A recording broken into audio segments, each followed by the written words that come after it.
चलिए बात करेंगे हम ट्रंप के अगले टारगेट को लेकर। वेनेजुएला के बाद ट्रंप की निगाहें गिद्ध की तरह ग्रीनलैंड और क्यूबा पर हैं। ट्रंप किसी भी हालात में ग्रीनलैंड और क्यूबा को जीतने का षड्यंत्र रच रहे हैं।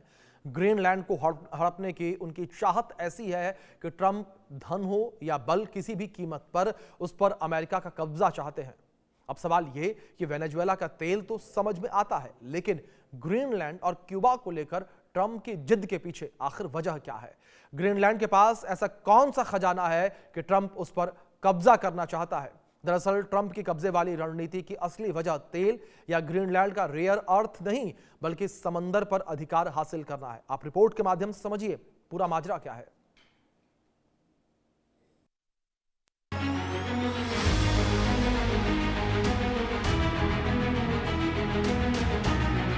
वेनेजुएला के बाद अमेरिका के रडार पर अब क्यूबा है। राष्ट्रपति ट्रंप ने क्यूबा को खुले चेतावनी दी है कि अगर वो वॉशिंगटन के साथ डील नहीं करेगा तो उसको खामियाजा भुगतना पड़ेगा। ट्रंप ने कहा कि क्यूबा को वेनेजुएला से अब तेल और पैसे नहीं मिलेंगे। इस बार अमेरिका ने क्यूबा की दुखती रग पर हाथ रख दिया है। लंबे समय से क्यूबा अर्थव्यवस्था को चलाने के लिए वेनेजुएला के तेल पर आश्रित है, जिसके बदले वो सुरक्षा और मेडिकल स्टाफ मुहैया करवाता रहा है। अब ट्रंप के ऐलान के बाद क्यूबा गंभीर एनर्जी संकट से जूझ रहा है। अमेरिका और लैटिन अमेरिकी विदेशों के बीच बढ़ते तनाव के बीच राष्ट्रपति डोनाल्ड ट्रंप ने क्यूबा को चेतावनी दी कि वो बहुत देर होने से पहले अमेरिका के साथ समझौता कर ले। उन्होंने सोशल मीडिया पर एक पोस्ट लिखा, मार्को रूबियो क्यूबा के राष्ट्रपति होंगे। विदेश मंत्री मार्को रूबियो का क्यूबा का राष्ट्रपति बनना उन्हें अच्छा आइडिया लगता है। जाहिर है इस तरह की बातें करके अमेरिकी राष्ट्रपति क्यूबा को खुलकर धमकी दे रहे हैं। और सवाल ये कि क्या क्यूबा ट्रंप के लिए वेनेजुएला की तरह आसान निशाना बनेगा? इतिहास बताता है कि क्यूबा एक ऐसा देश रहा है जो अमेरिका के बिल्कुल पास में होने के बावजूद कभी उससे डरकर अपने सिद्धांतों और विचारों से समझौता नहीं किया।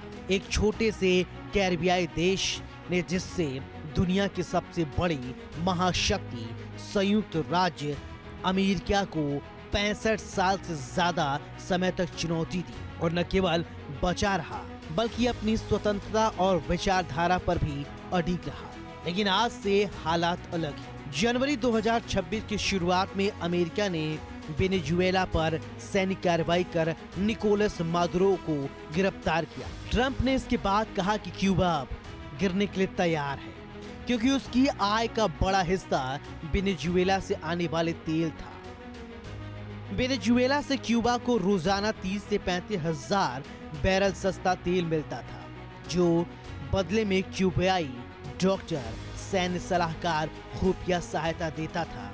अब ये सप्लाई खतरे में है। अमेरिका ने वेनेजुएला से तेल टैंकर जब्त करना शुरू कर दिया है। क्यूबा की अर्थव्यवस्था पहले से ही दबाव में है। बिजली कटौती, 20 घंटे तक दवाइयां खाने की कमी, मुद्रा स्फीति 50% से ज्यादा और जनसंख्या 25% तक घट चुकी है।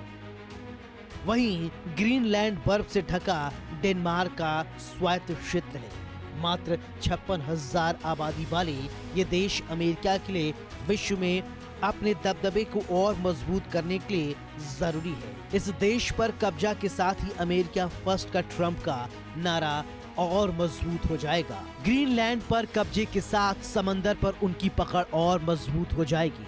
ट्रंप जानते हैं जिस देश के पास तेल और कारोबार का रास्ता होगा वही ग्लोबल बॉस बनेगा। भले ही ट्रंप राष्ट्रीय सुरक्षा का बहाना बनाकर ग्रीनलैंड को धमका रहे हों, लेकिन हकीकत यही है कि ग्रीनलैंड उनके लिए आर्किटेक्ट के दरवाजे की चाबी है। ग्रीनलैंड पर कब्जा करने के बाद अमेरिका को बैफिन की खाड़ी, हडसन की खाड़ी, लैब्राडोर सी और बैरेट सी पर कंट्रोल मिल जाएगा।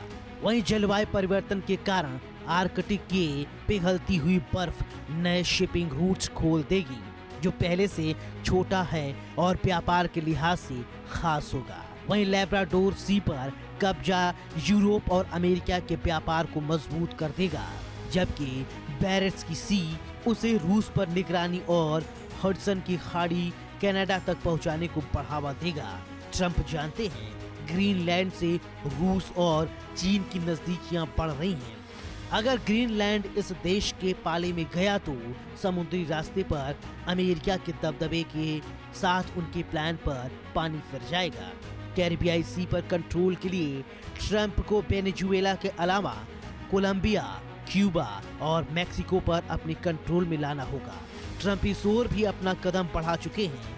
वेनेजुएला के तेल के भंडार पर नियंत्रण हासिल करने के बाद ट्रंप की धमकी है कि रूस से तेल खरीदने वालों पर 500% टैरिफ ठोक दिया जाएगा। वहीं उन्होंने समुद्री रास्ते पर अपना नियंत्रण स्थापित कर ग्लोबल कारोबार को कंट्रोल करने की कोशिश कर रहे हैं। ऐसे में देशों के पास सिर्फ 2 विकल्प बच रहे हैं। एक, या तो चुपचाप अमेरिका के मनमाने शर्तों को मानकर उसके हिसाब से कारोबार करें, या फिर समंदर का रास्ता छोड़ दें। समुद्री रूट के बिना ट्रेड कितना मुश्किल और महंगा होगा ये सब जानते हैं।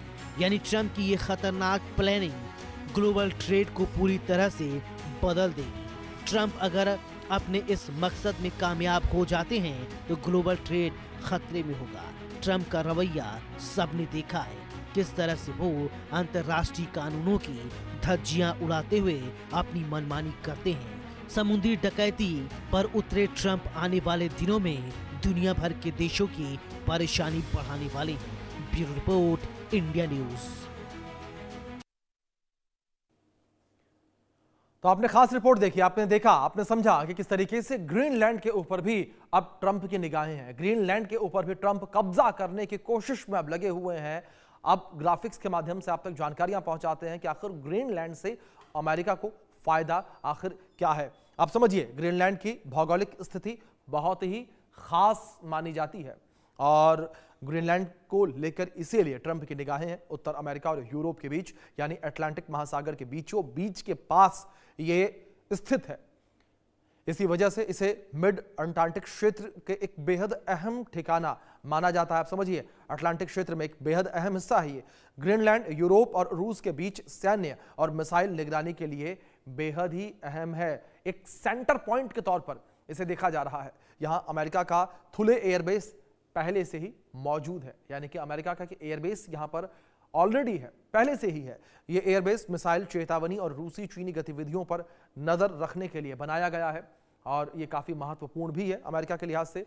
और आर्कटिक क्षेत्र में रूस और चीन की गतिविधियां बढ़ रही हैं। इसी वजह से ट्रंप चाहते हैं वहां पर कब्जा। ग्रीनलैंड पर प्रभाव होने से अमेरिका इस इलाके में अपनी भू राजनीतिक पकड़ मजबूत रखना चाहता है। ग्रीनलैंड में दुर्लभ खनिज, तेल, गैस और रेयर अर्थ एलिमेंट्स के बड़े भंडार माने जाते हैं, यानी कि रेयर अर्थ मिनरल्स, जिनका भविष्य में आर्थिक और तकनीकी महत्व बहुत ज्यादा है। आप समझिए किस तरीके से रेयर अर्थ मिनरल्स को लेकर ये जानकारी है। चीन का इनका 70 से 90% उत्पादन नियंत्रित करता है, इसलिए अमेरिका अपनी निर्भरता कम करना चाहता है। ग्लोबल वार्मिंग के कारण जो है आर्कटिक की बर्फ जो है वो भी पिघल रही है। आप समझिए ये पूरा मामला किस तरीके से और किस तरीके से अमेरिका यहां पर कब्जा करने की फिराक में है।